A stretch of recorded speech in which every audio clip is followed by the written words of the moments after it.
Okay, 21, using the limit definition proved that the limit as x goes to minus 2 of this polynomial, which is quadratic, x squared plus x plus 3, is equal to 5. We'll go to the whiteboard to do it. And let's take a look. The whiteboard, and we're on problem number 21. And let's take a look at 21 now. At 21. And this is going to be limit x goes to minus 2, and its polynomial is x squared plus x plus 3, and they said it's equal to 5. Well, that's pretty reasonable because just plug it in. It's a continuous function. Limitless, let me just plug it in, by the way. You get 4 minus 2 plus 3, which would be 2 plus 3, which is 5. It's very reasonable. Now, what definition are we going to use? We're going to be using epsilon delta. So let's start the proof, given, or what some people might say, let. So given the epsilon is greater than 0, some positive number, choose a delta. I don't know what the delta is. And I always say the toughest thing I got to deal with, by the way. So the next thing is going to be, I'm going to suppose that the distance between x and minus 2, that's going to be x minus minus 2, which is x plus 2, is less than some delta. I want to claim also that we do not want x to be minus 2. Therefore, x plus 2 would not equal 0. So I'll put this over here now. All right, stands to reason. What are we going to do now? The check part, C-H-E-C-K. What are we checking? The function x squared plus x plus 3 minus the limit 5. Well, let's figure this out now. And again, at the end of this thing, we're going to be getting an epsilon, and that's the tough thing for me. So let's take a look at it. What do you get? Absolute value x squared. Let's see, plus x minus 2. That's not so bad. I'm going to factor that, and that's going to be, I'm going to say x and x, 2 and 1, plus 2 minus 1. Well, I'm looking at this thing over here. I can write down the absolute value of x plus 2 times the absolute value of x minus 1. And what's that going to be? Less than. And what am I looking at now? I'm looking at the supposed part. I'm going to say it's less than delta times x minus 1. So let's write that down. It's going to be delta times the absolute value of x minus 1. All right, now there comes the tough part. I got to look at the supposed thing and try to figure out what it is in terms of the absolute value of x minus 1.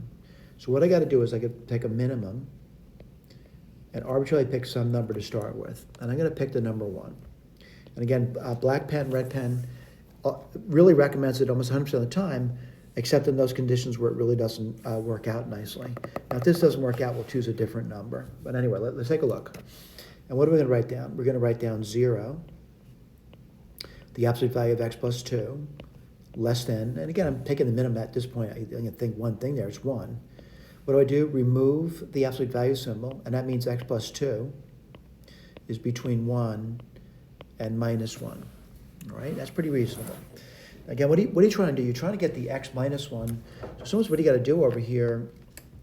You got to think about this, right? I want it to be minus 1, so I'll take 3 from all sides, and that's going to be.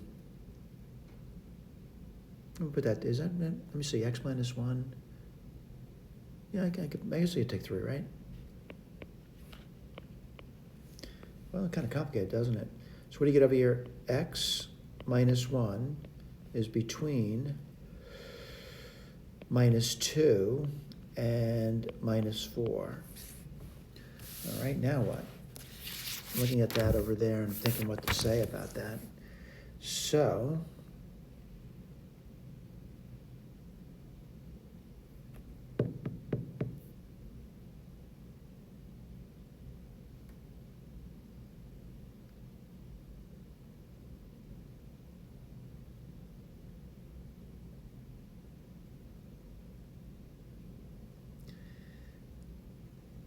I guess I could multiply all the sides by minus 1, right? And what do you get? 4. 1 minus x and 2. So I could go on to say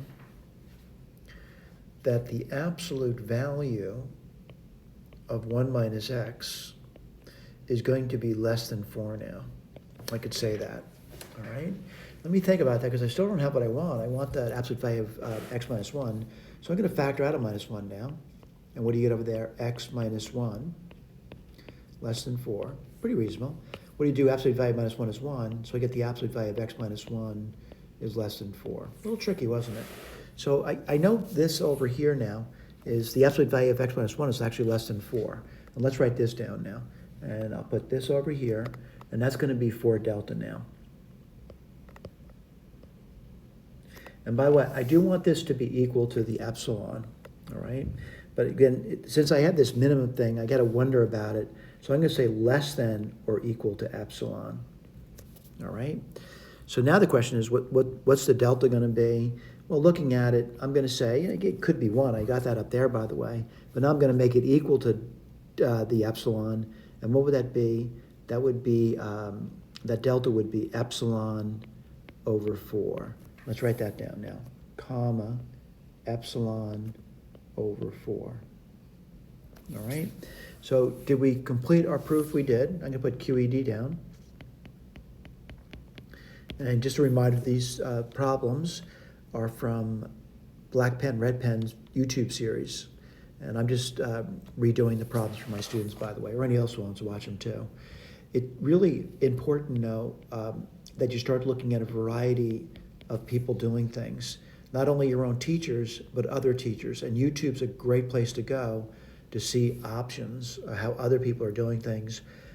Subtle differences like what Black Pen, Red Pen says, given, choose, suppose, check. I mean, it's very consistent throughout it, and it's really a nice form. It really has a nice form to it, all right? And again, his little square block on the end is why he closes it out, says he's done with the proof. Thank you.